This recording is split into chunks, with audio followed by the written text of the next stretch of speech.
Swayam Prabha. Digital India. Educated India.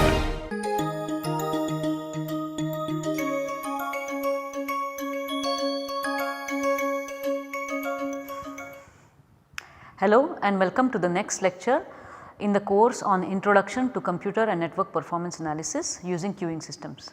I am Professor Varsha Apte. I am a faculty member in the Department of Computer Science and Engineering, IIT Bombay.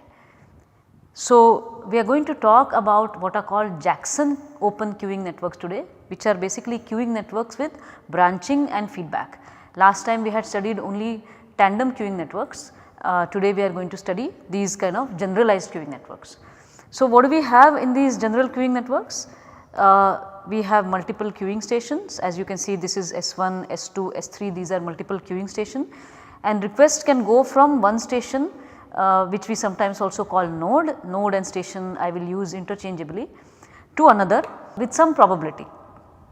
So, for example, here in fact there are 3 branches going on. Once a request finishes its service at station S1, there are 3 possibilities. It can finish, let us say that probability was some 0.3, it can go directly to station S3, let us say that probability is 0.5, or with some probability 0.2 it comes to server or server station S2.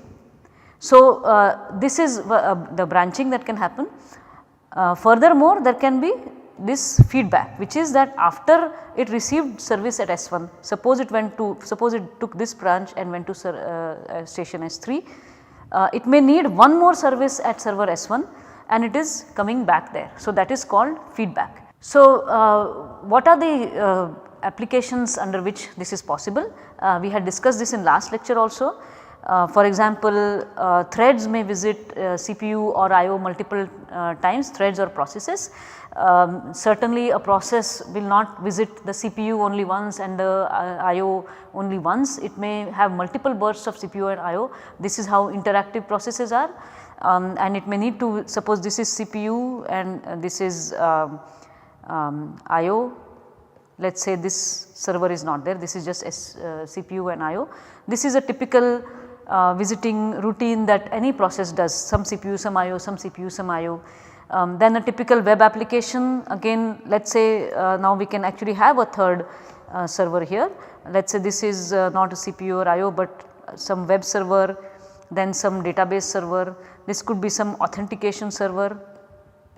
So, it could be that some requests need authentication, so they go here and then go to the database. It could be that some requests do not need authentication, so they can go directly to the database. And then of course, after visiting database, most requests will actually need to come back to the web server to do some processing. So, this is very common and we do need generalized queuing networks. So, again what are the parameters? The number is one, the number of queuing stations, the external arrival rate. This is now called the external arrival rate. Why is it external? That is as opposed to internal. So, this is also an arrival rate, but there is nothing coming here from outside. So, this will be in fact we have a name for it which is we call it effective arrival rates, and we can call it by this notation small lambda 2, and there will be some arrival here also, this will be lambda 3. And these are not external arrivals, this is external arrival, and there is only one external arrival rate that we consider, which is the overall arrival rate into the entire queuing network. Of course, we have our usual tau i's, average service time per visit. Now, we have to use this phrase per visit because we have multiple visits. So, this tau 1, tau 2, tau 3 will continue to denote the amount of service that a request needs at that service station in one visit. Mu I as usual is just 1 over tau I.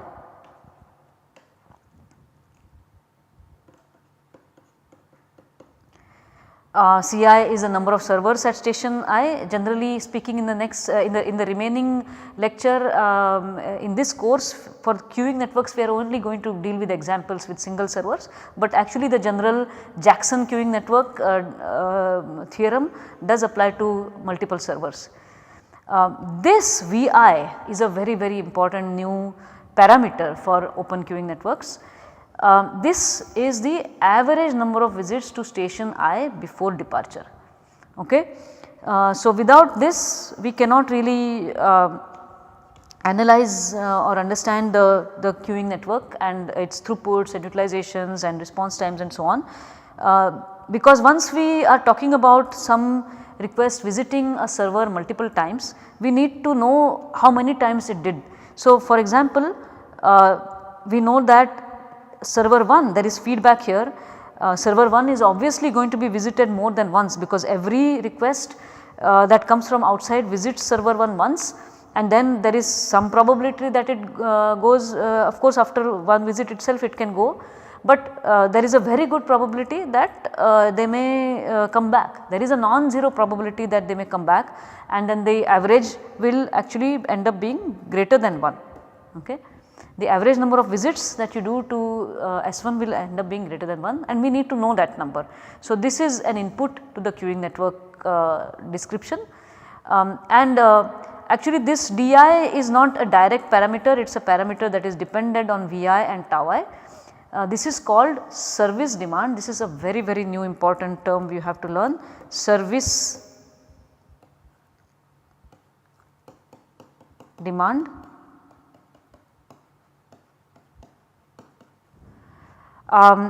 What is service demand? So, if a request is now visiting a server multiple times, there has to be a parameter or a number which tells us what is the total work that a particular service station has to do to fulfill any request. Okay. So, for example, if tau 1 was 5 milliseconds, okay, but a request on an average does 5 visits to server 1.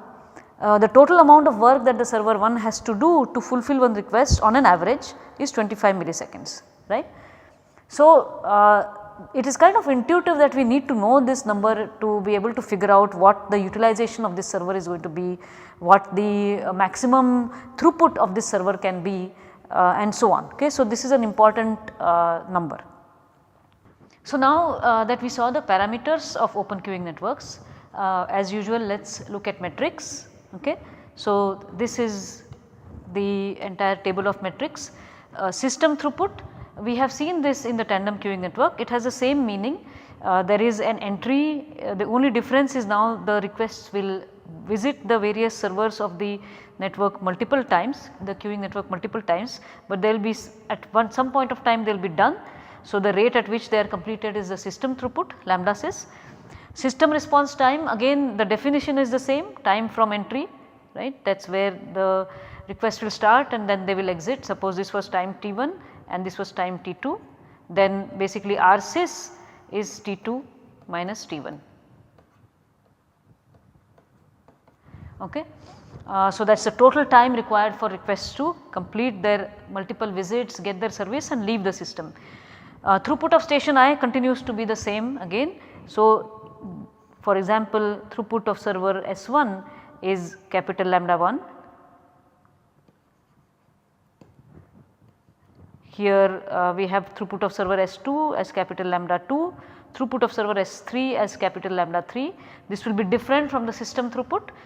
Okay, that is what is different between tandem queuing networks and open queuing networks.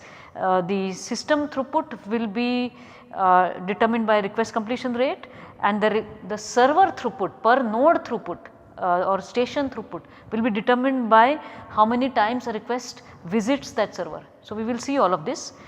Then we have the server utilization, that has the same meaning. Server S1 will have some utilization row 1, this will be row 3, row 2. Then we have something called the effective arrival rate at station I. This is again because there are multiple visits, even though there will be some external arrival rate lambda, the arrival rate right at the server, right at the station S1 and S2 and S3 will be different, and that we denote by small lambda 1, this is small lambda 2 here, and this is small lambda 3. Okay.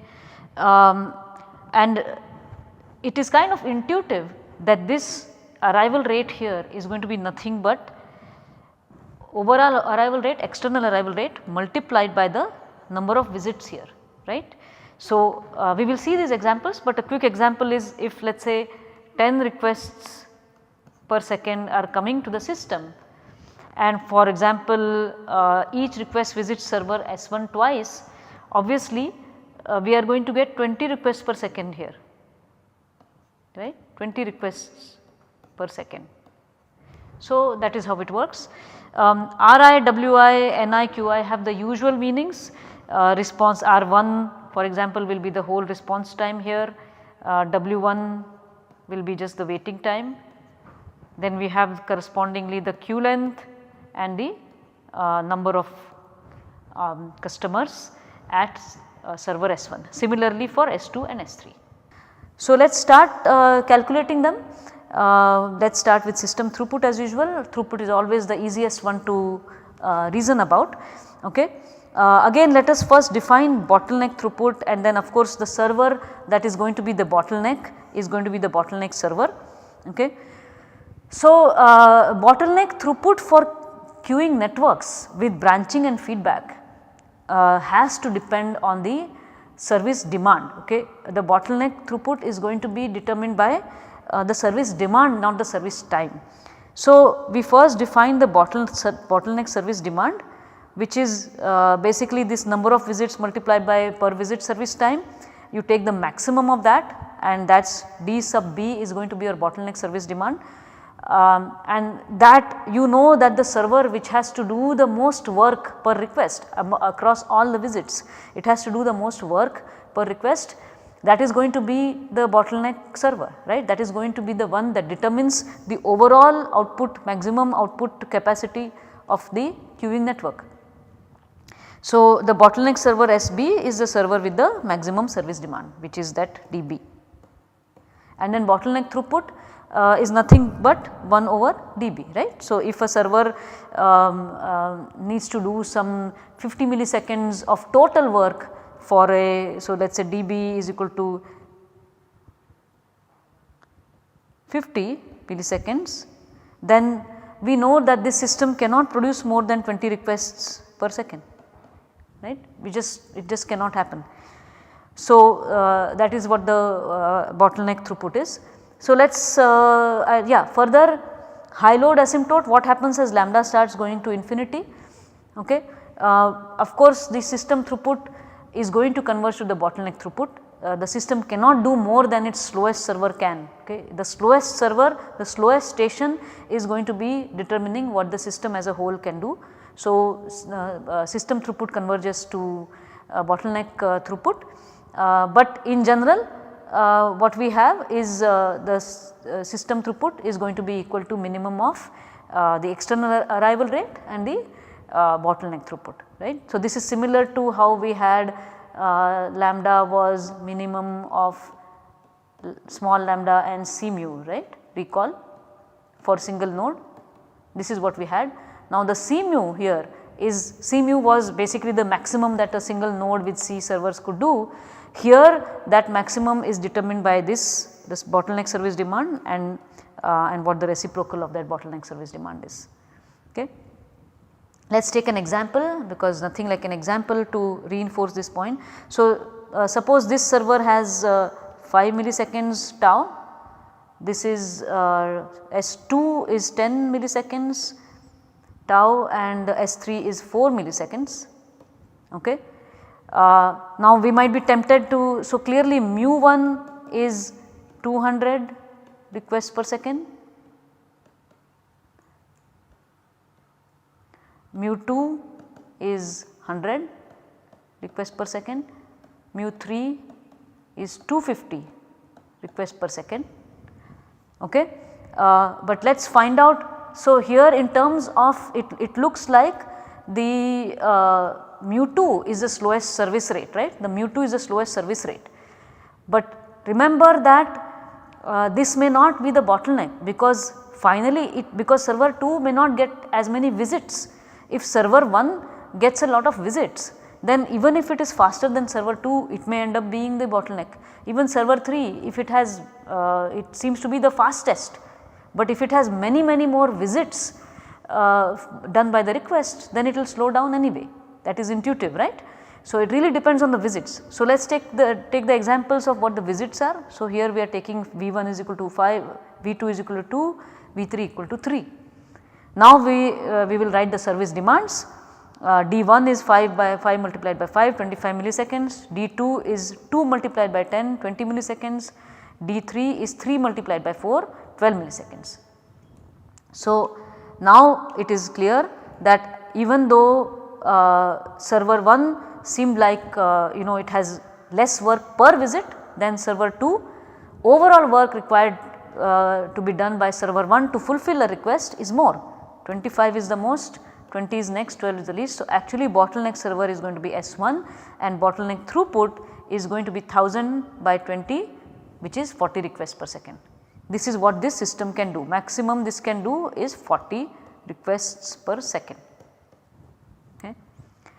So, now just as an example, if external arrival rate is 30 requests per second, this is less than 40. So, then system throughput will also be 30 requests per second. If arrival rate is 50 requests per second, system throughput will have to be converged to 40 requests per second. Okay. Now, let us look at utilizations, right. Throughput is clear, let us look at utilizations. So, each request, remember that it results in average of Vi visits to the node I. So, effective arrival rate at node I is an important quantity, as it is similar to service demand. There are two ways one can account for the additional work that a node has to do, because now the request visits a node multiple times. Either you inflate the arrival rate and you say that I have my effective arrival rate is lambda I, which is equal to lambda multiplied by Vi, and then at each visit I do tau I amount of work, or you just think of it as an external arrival lambda, and then you say that each external arrival, each new arrival needs a service demand amount of work. So, in case of service demand, we inflate the work required by the server. In case we are talking about effective arrival rates, we are inflating the rate at which requests come to a server. Okay, it both achieve kind of the same purpose. So, anyway, so effective arrival rates are denoted by lambda I, which is lambda multiplied by Vi. Those are this here. So, the arrival rate here is going to be lambda V1, the arrival rate here is lambda V3, and the arrival rate here is lambda V2. Okay. So, for a stable queuing network, which is where the external arrival rate is less than the bottleneck throughput, only then the system can be stable. The server utilizations are actually trivial. We can actually use the normal arrival rate formula, server utilization formula, which is lambda I by tau I, and then substitute lambda I with lambda Vi multiplied by tau I, and if you do this, then actually you can see that actually we are getting this Vi tau I in this formula, and we can rewrite it as Di also. So, as I said, there are two ways to look at it. Here it is the arrival rate that is inflated and then multiplied by the service time, or the arrival rate is the external arrival rate and the service required at the station is inflated to the service demand. Okay. So, this is how utilizations are calculated, and for the open queuing network with branching and feedback, we will actually not do this calculation for high load asymptote. We will do this all the calculations only for stable queuing network. Let us look at an example as usual. 5, 10, 4 is the per visit service time, but visits are 5, 2, 3. So, actually this inflates to 25.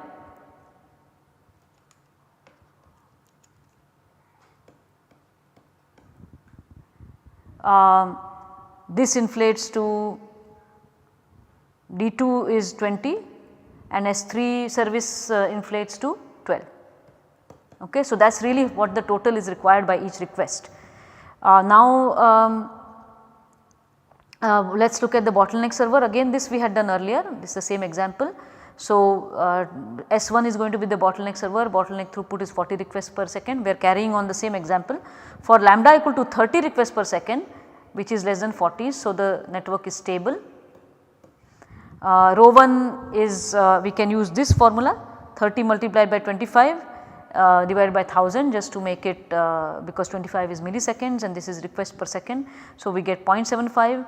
Rho 2 is 30, I am taking this lambda and taking D2 which is 20 divided by 1000, this is 0.6, again 30 multiplied by 12 by 1000, this is 0.36. So, these are the utilizations. Now, we can look at response times. So, here there is a very important result called Jackson's theorem that is required. Actually, we cannot reason about response time without this result called Jackson's theorem, and because of this theorem all of these kind of queuing networks are actually called Jackson queuing networks. So, what is it that makes a queuing network a Jackson queuing network? Okay. First is that branching is memoryless. What does that mean? What it means is that the branching is purely by probability. So, there is a P1 here, like there is a P2 and then this third will have to be 1 minus P1 minus P2. Okay. What memoryless branching means is that every time a request exits this system, the first server station, it is as if it does not remember how many times it has already visited this. Okay. Every time it exits it does not remember, it is completely memoryless, and these probabilities P1, P2, 1 minus P1 minus P2 they do not change. It does not change based on whether this is your 4th visit to S1 or your 10th visit to S1 or your 100th visit to S1, you will exit with probability P1, you will go to server S3 with probability P2 and you will go to server S2 with probability 1 minus P1 minus P2. This does not change. This is very important.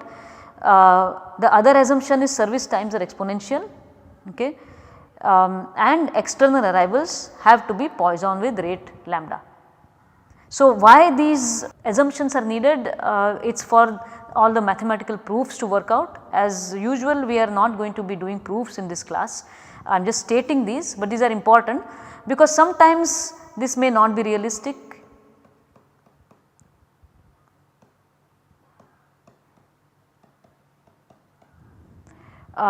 Because especially consider a example of a web server, if this was a web server and this is a database server.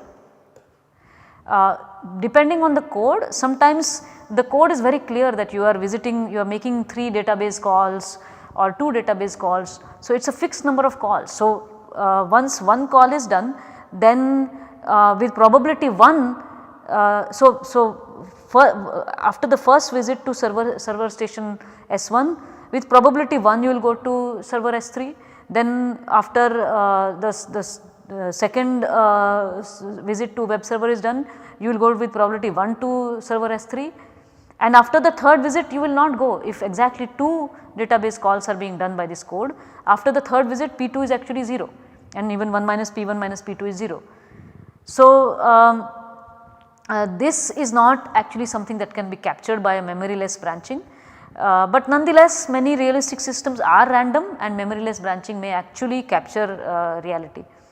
And service times exponential and external arrivals are Poisson with rate lambda. These are assumptions you need to prove this result. And what is the result? Okay, it says that each node I behaves like an MMCI queuing system with effective arrival rate lambda I equal to lambda Vi. Okay. So, here we have like I said earlier, we have an effective arrival rate lambda 2 here lambda 3, this is and here also lambda 1. External arrival rate is just what comes into the overall system. Because of feedback and branching, the actual arrival rate to each of these server stations will be different. So, this basically, for example, server S2 is going to be an MM1. We have to assume that it is an MM1 system. We have to assume that the service time is exponential, and if this is Poisson and service time is exponential, this behaves like an MM1 queue. Remember that we have to use the word behaves like because this is not really an MM1 queue. These arrivals are not Poisson.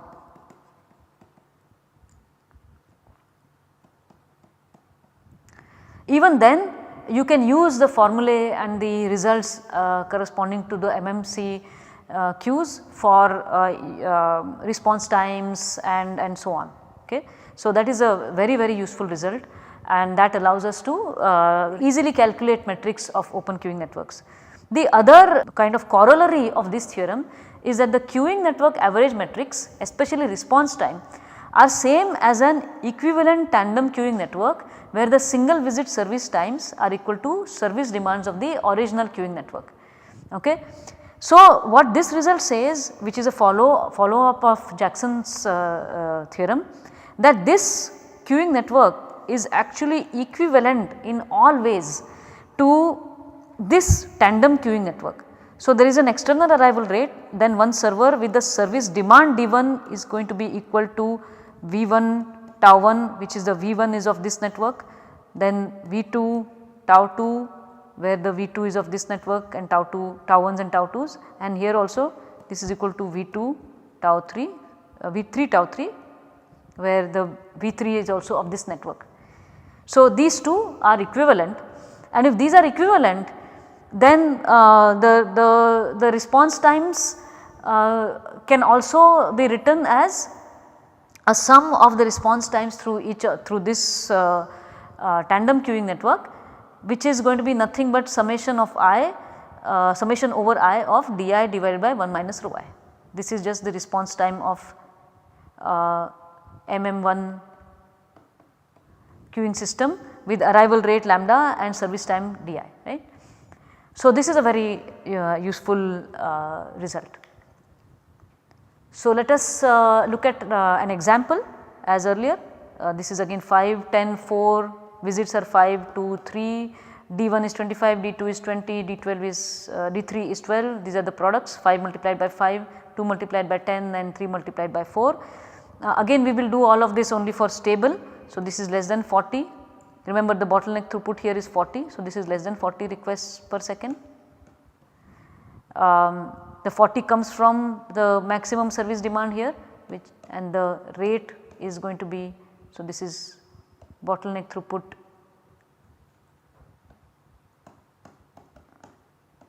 right, that is where the 40 comes from.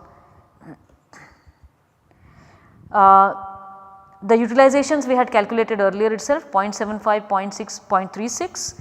So, if arrivals are Poisson, we can treat it like a tandem queuing network like this, where the external arrival rate is 30 and the service time is the same as the service demand here, and it is just a single sequential run through this queuing network, and the response times will be given by this d1 divided by 1 minus rho 1, d2 divided by 1 minus rho 2, d2 divided by 1 minus rho 3, and this is what you get. So, this actually concludes our open queuing network topic, and in the next class we will be studying some examples and exercises from not only open queuing networks, but other things also, other topics that we have covered till now. Thank you.